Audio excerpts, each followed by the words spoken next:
right, let's start this black iron chicken sandwich off. I've already taken a chicken breast and butterflied it, and now we're going to beat the ever-loving shit out of it to increase the surface area by about 25% or so, give or take. Just beat the living shit out of this. And then after that, you want to remove the saran wrap from the chicken. And then you want to cut it into about 3 or 4 equal pieces. Now, I will say that you might have to throw a bit of chicken away just because of the nature of the bread we're going to use. But you should get about 3 pieces per piece of chicken. So, looking for about 3. Okay, in a black iron pan on medium heat, time to melt up a couple of tablespoons of butter.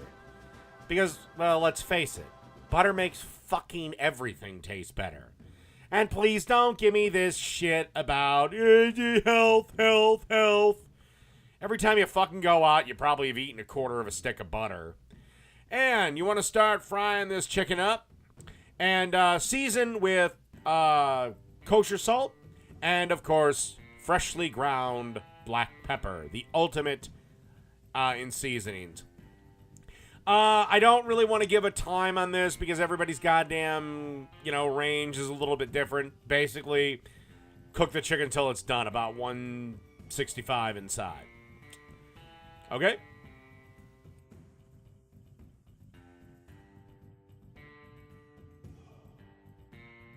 And through the magic of cooking show editing, the chicken is now done. Isn't that amazing how that works? All right, basically you want to take this chicken out of the pan and you want to leave it on a plate to rest for about 10 minutes or so.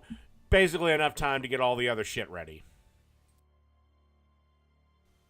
Okay, with a baguette, cut in half lengthwise and cut to the length of your baking dish that's lined with parchment paper, probably the greatest thing in the history of the universe.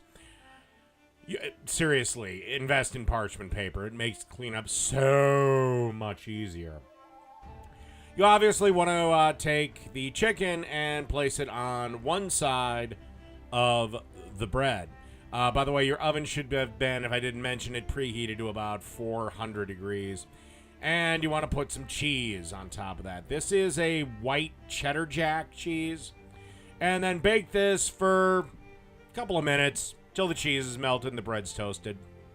Unfortunately, as I went along, I found out cutting portions was a little different, so I had to take the chicken pieces off and basically just start cutting them to size. Well, sometimes I don't plan ahead all that well, so cut this to size, or if you were really smart, cut it ahead. Okay, let's start assembly. This is just simply a bit of Dijonnaise, which is a half a cup of mayo and 1 tablespoon of Dijon mustard mixed together. Now, this here is iceberg lettuce. You can use another lettuce, but I think for this sandwich, iceberg works great. It's just a nice, refreshing little bite.